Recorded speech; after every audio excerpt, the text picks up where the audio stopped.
Good મોર learning. કેમ છો મારા વાલા વિદ્યાર્થી મિત્રો? દોસ્તો, આજે ઘણા બધા વિદ્યાર્થીઓની સુંદર રજૂઆત હતી કે સર, બળના ચેપ્ટરના એટલે કે ગતિના નિયમ અથવા તો ન્યૂટનની ગતિના ત્રણેય નિયમોના દાખલામાં ક્યાંક કન્ફ્યુઝન થાય છે. તો એવા 3 થી 4 દાખલા જે ઉદાહરણના છે, જેમાં કન્ફ્યુઝન થાય છે, એને સોલ્વ કરાવો. તો સ્ટાર્ટ કરવા જઈએ છીએ આજનું સુંદર સેશન. થોડા સરસ દાખલા અને ક્યાંક ને ક્યાંક એમાં કન્ફ્યુઝન કઈ રીતે દૂર કરાય એ શીખવાડીશ. તો તૈયાર થઈ જઈએ આજની સુંદર સફર. સ્ટાર્ટ કરવા માટે બેટા પહેલા હંમેશા આવું કોઈ બી આવે છે તો એને દાખલાના પદમાં શીખવા માટે કેટલીક જરૂર પડશે. તો તૈયાર કરીએ છીએ કે સર, બળવાળું ચેપ્ટર આવે એટલે તમારા માઇન્ડમાં કેટલાક સૂત્રો આવડવા જોઈએ. સર, પહેલું સૂત્ર F ઇઝ ઇક્વલ ટુ માં, જેને બાહ્ય બળ કહેવાય. નંબર 2, બીજું સૂત્ર, જો પદાર્થ ગોળ ફરતું હોય તો કેન્દ્રગામી બળ mv²/r. સર, એ પણ ડન છે. અને ત્રીજું, એને બળ લખો અથવા W લખો. W બરાબર માજી, વજન બળ જે હંમેશા અધો દિશામાં લાગે. સર, ક્લિયર છે? આપણા મગજમાં 3 કન્સેપ્ટ બહુ સુંદર મજાના આવડે છે. હવે આને સોલ્વ કરવા માટે જે પેટર્ન બનાવીશું ને, એની મેથડ નંબર 2. સર, નંબર 2, બીજા કેટલાક દાખલા જે આવશે એમાં વારે ઘડીએ શબ્દ આવશે FBD. તો હું એવું કહીશ, જ્યારે બહુ બધા બળ લાગતા હોય અને સોલ્વ કરવામાં કન્ફ્યુઝન થશે તો તમારે એ વસ્તુને સિમ્પલ ફોર્મમાં લઈ જવી પડશે, જેને કહેવાશે FBD, એટલે કે free body diagram. Free body diagram જ્યારે બોલો છો ત્યારે કોઈ પદાર્થને લઈ લો. આ પદાર્થ ઉપર બેટા કેટલા બળ લાગે છે ને એને સમજો. બોલો, યલો કલર દેખાય છે? નહીં દેખાતો. ઘાટો કલર લઈ લઈએ સાહેબ, ઘાટો કલર, ડાર્ક. અધો દિશામાં જે બળ લાગે એને W કહેવાય. ઉધ્વ દિશામાં જે બળ લાગે એને N કહેવાય. તો જો પદાર્થ સંતુલનમાં છે તો તમારે જેટલા બી બળ લાગતા હોય એને સિમ્પલ ફોર્મમાં લઈ જવા પડશે. એટલે આવું લખો, sigma F of Y is equal to 0. જેટલા બળ ઉપર લાગશે એટલા જ બળ નીચે લાગશે. તો અધો દિશાના બળને સરખાવવા જઈએ તો W નીચે લાગે છે, તો W is equal to N, માટે N બરાબર mg. બેટા આ કન્સેપ્ટ શીખી લેજો એટલે દાખલા જલ્દી આવડશે. સર, રેડી છે? તો બીજા કયા બળો આવશે? તો બીજા એવું માનું છું કે આડા અવડા બળ વિચારો. આડા બળ, તમે આ દિશામાં બળ લગાડ્યું એટલે તમારું બાહ્ય બળ થયું. તો બાહ્ય બળના કારણે એની વિરુદ્ધ દિશામાં જે બળ લાગે એને ઘર્ષણ બળ કહેવાય, જે ગતિની વિરુદ્ધ દિશામાં લાગશે. એટલે આ તમારા માટે સિગ્મા Fx બરાબર 0. ચલો, આ દિશામાં કેટલું બળ છે? F. આ દિશામાં સ્મોલ f ની જગ્યાએ તમને યાદ કરાવી દઉં, વારે ઘડીએ આપણે યુઝ કરીશું ઘર્ષણ બળનું સૂત્ર F is equal to mu n. અને આ કેપિટલ F અલગ અલગ હોઈ શકે, ma પણ હોઈ શકે, અને જો વસ્તુ ગોળ ફરતી હોય તો mv²r પણ હોઈ શકે. Done sir? આ ગોળ ફરતી હોય એટલે કેન્દ્રગામી બળ અને આ બાહ્ય બળ. સર, 2 કન્સેપ્ટ પાકા થઈ ગયા. FBD લઈએ ત્યારે આનો યુઝ આપણે કરવો પડશે.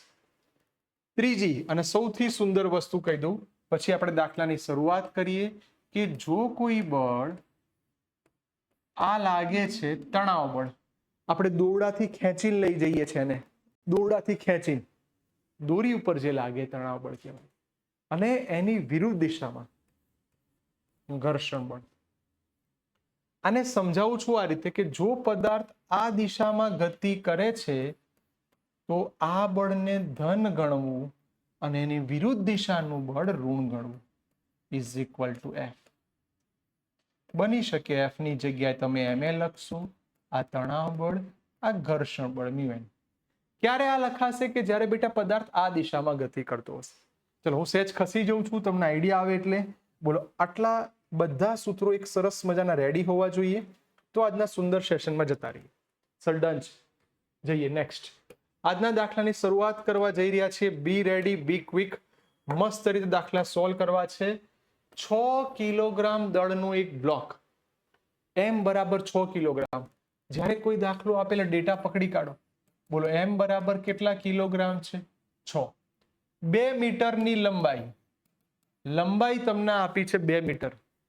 હવે આ છે ને દરેક જગ્યાએ કદાચ પેલા ફોન્ટના કારણે તકલીફ પડી છે, તો તમને સોલ્વ કરી દઈએ. લંબાઈ હવે તમને ક્લિયર દેખાય. જ્યાં પણ આવી ડિઝાઇન દેખાય એટલે લ સમજવું, લટકાવેલ છે. ડન છે. હવે આની આકૃતિ પહેલા સમજો. સરસ દાખલો છે, એની આકૃતિ સમજવી પડશે તો જ ક્લિયર થશે. ચલો આકૃતિ બનાવવા જઈએ. આ છત બનાવી કાઢી. આખી લંબાઈ છે 2 મીટર છે. એની ઉપર આ 6 કિલોગ્રામનો પદાર્થ લટકાયો છે. હવે દોરડાના મધ્ય બિંદુ P પાસે, યસ, અહીંથી દાખલાનું સસ્પેન્સ સ્ટાર્ટ થયું અને અહીંયા એવું કહી દઈએ કે મધ્ય બિંદુ એટલે આ 1 મીટર થવાનું. અહીંયા 50 ન્યૂટનનું બળ લાગે છે. વાહ ભાઈ વાહ, દાખલાની સુંદર રજૂઆત અહીંયા થઈ કે 50 ન્યૂટનનું બળ સમુખ ક્ષિતિજ દિશામાં લાગે છે. તો હવે આ આકૃતિને તમારે બદલવી પડશે. જુઓ, સરસ રીતે જેટલી આકૃતિ પ્રોપર સમજશો એટલો દાખલો ક્લિયર થશે. ચલો મેં સ્ટેન્ડ દોરી કાઢ્યું. આની નીચે અધો દિશામાં હું આ એક બ્લોક મૂકી દઉં છું. આ બિંદુને P કહી દઈએ, આને Q કહી દઈએ. બંનેના નામ એટલા માટે અલગ અલગ આપ્યા કે તમને સમજવામાં સરળતા રહે. રેડી રહેજો બચ્ચા લોગ. ચલો આ થઈ ગયું તમારું 50 ન્યૂટન. હવે અહીં જુઓ, આ દોરી છે એટલે આની પર તણાવ બળ લાગવાનું T. હા સર, તો ના ચાલે, આના ઘટક પાડવા પડશે. જો આ એંગલ થીટા છે તો આ એનો ઘટક થયો T cos થીટા અને આ ઘટક થયો T sin થીટા.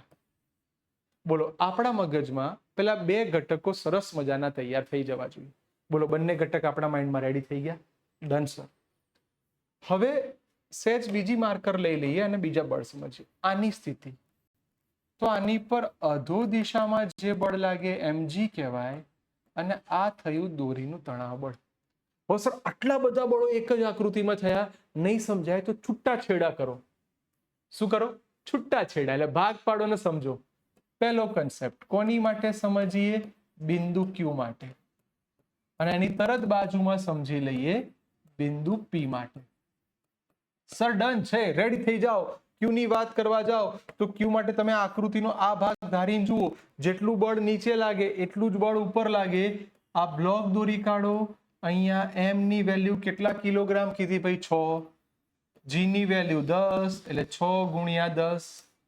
અહીંયા તણાવ બળ, તો અહીંયા જે તણાવ બળ છે ને આપણે અત્યારે T લખી દઈએ તો T બરાબર 60. તો અહીંયા 60 ન્યૂટનનું બળ અધો દિશામાં લાગે છે. તમને ભૂલ ના પડે, બધામાં T એવું કન્ફ્યુઝ ના થઈ જાઓ એટલા માટે આને સિમ્બોલને નામ આપું છું T dash. T dash. Done છે સર. હવે P ની વાત થઈ. P ની વાત જ્યારે કરવા જઈએ છીએ ત્યારે P માટે આ યલો માર્કરને સમજી લઈએ. તો અહીંયા છે ને આ રહ્યું, બંને સરખા T ડેશ થવાના. સર આ P નો ખેલ શાંતિથી કરાવજો. ચારે આકૃતિ દોરી કાઢી. અહીંયા લખી કાઢ્યું 60 ન્યૂટનનું બળ. અહીંયા તમે લગાયું છે 50 ન્યૂટનનું બળ. સર ડન છે. તમે જુઓ, આ 50 ન્યૂટનનું બળ આમ લાગશે, 60 ન્યૂટનનું બળ આમ લાગશે. દોરી માટે ઉપર જતા રહ્યા એને T cos થીટા, આને કહેવાશે T sin theta. Sir done. હવે મારી પાસે આ બધા બળો તૈયાર થઈ ગયેલા છે અને આ બધા બળને આપણે સરસ રીતે સમજવાના છે. જો આને સમજવા જઈએ તો હવે આને સરખાવા જાઓ તો T sin થીટા એટલે આ બળ ઇઝ ઇક્વલ ટુ 50 અને અહીંયા T cos થીટા બરાબર 60. ચલો ફટાફટ બંનેનો રેશિયો લઈ લો, તમારું કામ સરળ થઈ જશે. જલ્દી ક્વિક બંનેનો ભાગાકાર કરી દો. T કટ 0 0 કટ sin ભાગ્યા cos tan થીટા બરાબર 5/6. તો થીટા બરાબર tan ઇનવર્સ 5/6. તમને એવું કીધું છે કે ઉધ્વ દિશા સાથે કેટલો કોણ બનાવશે. કોણ એટલે થીટા. દાખલો પતી ગયો કહેવાય. પણ આને આવું લખવું પડશે કે આ કઈ વેલ્યુ થવાની? તો આ એપ્રોક્સિમેટલી 40 ડિગ્રી થશે. બોલો, સરસ મજાનો સુંદર દાખલો તમારા માઇન્ડમાં રેડી થઈ ગયો છે. આ દાખલાનો એક સરસ સ્ક્રીનશોટ લઈ લો. ઘટકો પાડ્યા એ તમને આવડવું જોઈએ. ડન છે સર. નેક્સ્ટ. હવે આના પછીનો દાખલો. 6 કિલોગ્રામ 4 કિલોગ્રામ. એક મિનિટ આપણે એકવાર જોઈ લઈએ. 6 કિલોગ્રામ ડન થઈ ગયો છે. 4 કિલોગ્રામ. ચલો આ દાખલાને બી સરસ રીતે સોલ્વ કરી લઈએ છે. 4 કિલોગ્રામ દળનો એક બ્લોક સમક્ષિતિજ સમતલ પર રહે છે. તેને ક્રમશઃ ઢળતા ઢળતા 15 ડિગ્રીએ લાવી દીધો. સીધી સપાટી હતી, અહીંયા પદાર્થ પડેલો, ઢળતા ઢળતા ઢળતા 15 ડિગ્રીએ લાયા અને ગતિ કરવાની શરૂઆત કરશે. તો આની આકૃતિ વિચારો બેટા. આ ઢાળ, આ થઈ ગયો તમારો થીટા. થીટાને તમે નામ આપ્યું 15. ચલો આની ઉપર સરસ મજાનો આ બ્લોક મૂકી દઈએ. એમ બ્લોકનું દળ આપેલું છે, અહીં લખું છું એમ બરાબર 4 કિલોગ્રામ. રેડી. હવે સર આની પર બળ કેટલા લાગવાના એની વાત તો કરો. બળની વાત કરવા જઈએ, બળના ઘટકને બહુ શાંતિથી સાંભળવા પડશે. નહીં દેખાય કલર, હા થોડો વ્હાઈટ કલર રાખી દઈએ. સર આની પર અધો દિશામાં આમ લાગશે, આ તમારું લંબ બળ થશે. ગતિની શરૂઆત કરશે એટલે આ પદાર્થ આમ જશે એટલે ઘર્ષણ બળ આમ લાગશે. તો સર આ બધા બળોને તો કઈ રીતે વહેંચાય?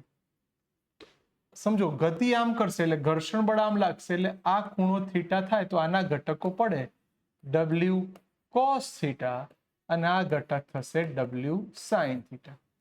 હવે આ જ આકૃતિને સમજી વિચારીને ખેંચીને આમ સીધી કરી નાખીએ. એટલે હું એવું કહું કે તમે આકૃતિને આ રીતે સમજો. આ તમારો પદાર્થ, આ તમારું લંબબળ, આ દિશામાં W, જ્યાં પણ W દેખાય એટલે mg sin થીટા. ઘર્ષણ બળ એની વિરુદ્ધ દિશામાં થઈ ગયું. નીચેની દિશામાં કોણ છે? તો કે mg cos theta. Yes sir, મારી પાસે હવે 4 બળો તૈયાર થઈ ગયા છે. આનું FBD બનાવી કાઢું, મારું કામ રેડી છે. FBD બનાવવાનું ચાલુ કરો. તો હવે જ્યારે પદાર્થ સંતુલનમાં છે ત્યારે આપણે વાત કરી હતી સિગ્મા fx બરાબર 0 અને બીજું સિગ્મા fy બરાબર 0. x એટલે આડા બળ, y એટલે ઊભા બળ. આડા બળ સરખાવવા જાઓ એટલે તમારી જોડે સૂત્ર આવી ગયું mg sin થીટા બરાબર સ્મોલ f. ઊભા બળ સરખાવવા જાઓ mg cos થીટા બરાબર n. સર ડન છે. આને હજી સારું લખો ને તો કે mg sin થીટા. બોલો દીકરાઓ, ઘર્ષણ બળનું સૂત્ર ભણી ગયા છીએ. F is equal to mu n. મારે બંને સમીકરણો મળી ગયા. સમીકરણ 2, સમીકરણ નંબર 1. તમારે આ બંનેનો ભાગાકાર કરી દેવાનો. ચલો બી ક્લિયર, બી ક્વિક, બી ફાસ્ટ. સ્ટાર્ટ. સમીકરણ 1/2 mg sin થીટા ભાગ્યા mg cos થીટા બરાબર મ્યુ n ભાગ્યા n. n cut, mg cut, sin ભાગ્યા cos એટલે tan થીટા. tan થીટા બરાબર શું લખાશે બેટા? મ્યુ. થીટાની વેલ્યુ કેટલા ડિગ્રી છે? તો કે 15. તો tan 15 મ્યુ. સર દાખલો એ પતી જાય, પણ tan 15 ની જો વેલ્યુ આવડે તો કામ થઈ જાય. tan 15 ની વેલ્યુ 0.2679 એટલે એપ્રોક્સિમેટલી 0.27 કહેવાય. બોલો, મસ્ત થઈ ગયું. ઘર્ષણાંક તૈયાર થઈ ગયો. દાખલો સરસ આવડી જાય. પણ હું એવું કહું કે જો આ દાખલામાં 4 કિલોગ્રામની જગ્યાએ હું 20 કિલોગ્રામ કરું તો દાખલામાં જવાબ બદલાય ખરો? બદલાય તો કેટલો બદલાય? અને એનો જવાબ બી સસ્પેન્સ આપી દઉં કે સર આવો કોઈ પણ દાખલો હોય તો માઇન્ડને એક ઓર્ડર આપો કે આ વાક્ય મસ્ત યાદ રાખજો, પોઈન્ટ આઉટ કરી નાખી. ઘર્ષણાંક એટલે મ્યુ નું મૂલ્ય પદાર્થના દળ પર આધારિત નથી. એટલે તમને 50, 500, 1000, લાખ ગમે તેટલું દળ કરે, દળ ઓટોમેટિક કટ થઈ જશે. તમે જોઈ શકો છો એમ પર આધારિત નથી. ચલો, સુંદર દાખલો છે. એક સરસ સ્ક્રીનશોટ લઈ લો એટલે તમારું કામ તૈયાર થઈ જાય. જલ્દી બેટા, ફટાફટ. સર ડન છે, ક્લિયર. હવે આ દાખલાની વાત કરવા પછી એક સ્ટેપ જતા રહીએ આગળ. 4 કિલો, હો વાવ, બહુ બધી વાર મોટા ભાગના પેપરમાં આ દાખલો આવે જ છે અને ઘણા બધા બાળકોને તકલીફ આપે છે. આ દાખલાને હું પરફેક્ટ કરાવીશ. હું ઈચ્છું કે તમને સ્ક્રીન ઉપર દેખાય છે, ક્લિયર દેખાય છે. ચલો, આ દાખલાને મારી પર્સનલ એવી ઈચ્છા છે, ફરી યાર આ ટ્રોલી લખેલું છે, સપાટી વચ્ચેનો ઘર્ષણાંક આપ્યો છે, ઘર્ષણાંક એટલે મ્યુ 0.04, પ્રવેગ શોધવાનો છે અને કેટલું તણાવ બળ થશે એટલે ટી શોધવાનો છે. આકૃતિ તમને દોરી છે, છતાંય આને એવું કહું કે તમે આને પરફેક્ટલી સમજો તો આની માટે તમે પહેલા આ બ્લોકને સમજો. જો હવે આ આકૃતિને હું થોડી અહીંયા દોરું. અહીંયા તમારી ગરગડી છે. ગરગડી એટલે પુલી કે જ્યાંથી વસ્તુને ખેંચાય. આ 1 અને 2. બહુ શાંતિથી દરેક બ્લોકને સમજો કે પહેલા તમને આ 3 કિલોગ્રામનો બ્લોક આપ્યો એટલે આનું દળ 3 કિલોગ્રામ. કોઈ ઉતાવળ નથી, બધી વસ્તુને પરફેક્ટ સમજવી છે. ચલો, આ 3 કિલોગ્રામનો બ્લોક છે તો આની ઉપર લાગતું પહેલા બળ વિચારો. તો સર અધો દિશામાં જે બળ લાગે એને mg કહેવાય. ડન સર, અધો દિશાનું બળ તૈયાર છે. ઉપરની દિશામાં જે બળ લાગે એને તણાવ બળ કહેવાય. સર એ બી તૈયાર છે. તો એક કામ કરો, દાખલાને સરસ રીતે સમજવો છે ને તો પહેલા m બરાબર 3 કિલોગ્રામની સ્ટોરી સમજો. ચલો, બ્લોક બનાવી કાઢ્યો, દોરીથી બાંધ્યો છે એટલે ઉપર તણાવ બળ, નીચે વજન બળ એટલે mg, 3g ની વેલ્યુ 10. હવે મને કહો આ પદાર્થ સ્થિર સ્થિતિમાં છે તો ગતિ કરે છે. શું છે? તો સર આ પદાર્થ ગતિ કરે છે. જો ગતિ કરે છે એટલા માટે જ આપણે પ્રવેગ શોધવાનો છે. તો સર આ સંતુલનમાં નથી, સંતુલનમાં નથી. તો સર આ પદાર્થ ક્યાં જાય છે? તો કે અધો દિશામાં. તો આ mg વાળું પ્લસ થશે અને તણાવ બળ માઇનસ થશે is equal to f. f બરાબર શું લખાય માં? mg minus T. m ની જગ્યાએ 3 કિલોગ્રામ લખી દઈએ. આ તો તમે લઈને જ આયા છો 30 ન્યૂટન માઇનસ ટી. બોલો, મારી પાસે આ 3 કિલોગ્રામ વાળી સ્ટોરી તૈયાર થઈ ગઈ.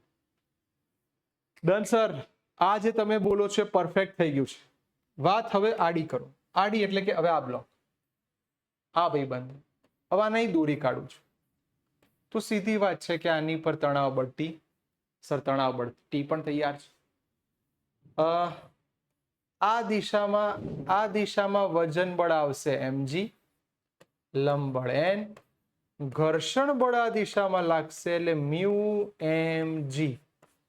ચલો, આ બ્લોક છે એ ઉપર નીચે ગતિ કરશે? ના સર, આ બ્લોક તો આ દિશામાં ગતિ કરવાનો.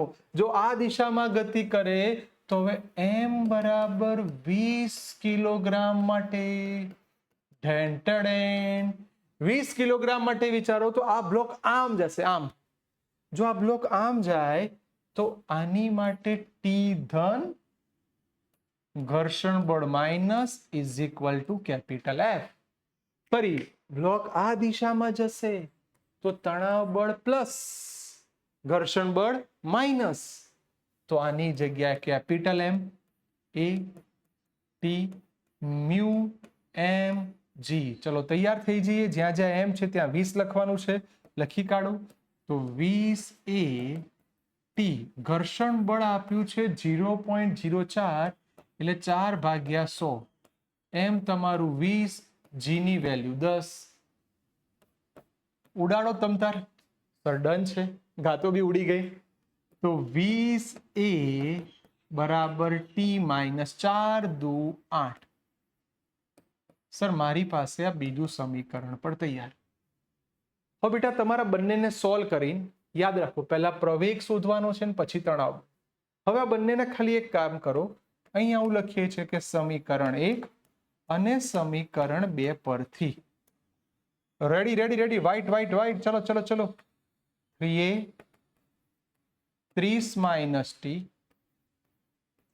20a T minus 8. બોલો, ટી ટી કટ થઈ ગયા. સર આ થયા તમારા 23. 30 માંથી 8 બાદ કરો એટલે 22. તો એ બરાબર 22/23 મીટર પ્રતિ સેકન્ડ સ્ક્વેર. સર ડન થઈ ગયું છે, આપણા મગજમાં એની વેલ્યુ તૈયાર છે. હું ખસી જાઉં છું, તમને પ્રવેગની વેલ્યુ દેખાય એટલા માટે. બોલો, તમારી પાસે પ્રવેગની વેલ્યુ તૈયાર થઈ ગઈ છે. ફટાફટ જલ્દી મને કહી દો, એનો ભાગાકાર કરી કાઢો. અને 22/23 ઓલમોસ્ટ 0.96 જેવું તમે આવશે. સર આને કોઈ લખી દે 0.96 મીટર પ્રતિ સેકન્ડ સ્ક્વેર. પ્રવેગ બી તૈયાર થઈ ગયું. હવે અહીંથી મારે જવું છે તણાવ બળ. ચલો, તણાવ બળ શોધવા માટે તમે ક્યાં તો સમીકરણ 1 માં કિંમત મૂકો, ક્યાં તો સમીકરણ 2 માં. તમે કોઈ એમાં કિંમત મૂકી. સર યલો માર્કર એક સરસ લાગે છે. ચલો તો આમાં કિંમત મૂકી દઈએ. શું સમીકરણ છે? 3a બરાબર 30 - t. t ના કરતા બનાવો. રેડી? t 30 એમના એમ -3. બોલો, એની વેલ્યુ 0.96. ચલો ફટાફટ, કેલ્સી તમારી જોડે છે. સરવાળા બાદ બાકી તમને ફટાફટ આવડી ગયા છે. ગુણાકાર કરી દો. ગુણાકાર કરશો એટલે 2.88 તમને મળશે. 2.88 એટલે બાદ બાકી કરશો એટલે 27 પોઈન્ટ લગભગ 12 જેવું મળશે. આટલા ન્યૂટન બળ લાગે. જલ્દી જોઈ લો બેટા. ડન છે. 27.12 ન્યૂટન ડન. રેડી? કોઈ કન્ફ્યુઝન, કોઈ ડાઉટ? એક સુંદર મજાનો સ્ક્રીનશોટ લઈ લો એટલે તમને આના પછી ઉદાહરણના દાખલા જે છે એમાં લગભગ જે તકલીફ હતી એના દાખલા સરસ સોલ્વ કરાય. બોલો, ક્લિયર? ડન? મસ્ત. ડન છે સર. ઉદાહરણના દાખલા આટલા હતા, એમને પરફેક્ટ આવડી ગયા છે. હવે અમને વાંધો નથી. ક્લિયર? હવે પછી સ્વાધ્યાયના દાખલા પછી જોઈએ.